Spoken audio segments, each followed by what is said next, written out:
Today I would like to show you how you can transfer files from an Android device to CUBOT Note 50.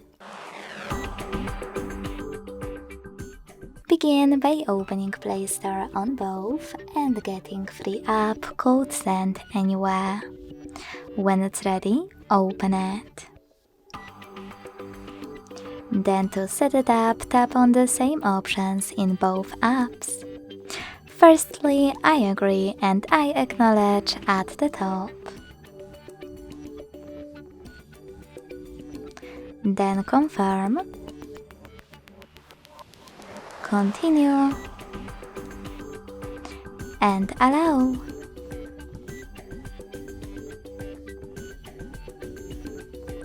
In this window though, about new updates, you can tap on Net Now or close it right away by hitting OK.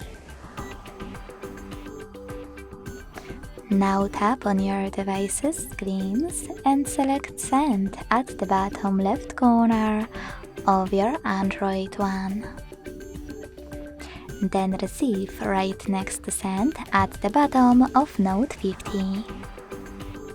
Also on an Android, thanks to all of those categories at the top, select all of your files to send. I will go with only a couple, just for example.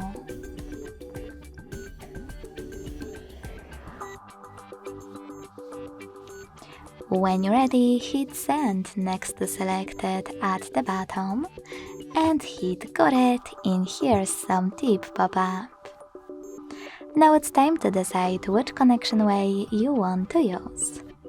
If you want to connect by inputting this key, click on Input Key section, type in all of those numbers in correct order, and select Receive. If you want to scan this QR code, tap on the scanning icon above User Guide, close and add. Allow camera access in the pop-up and point it at the code. Lastly, just wait.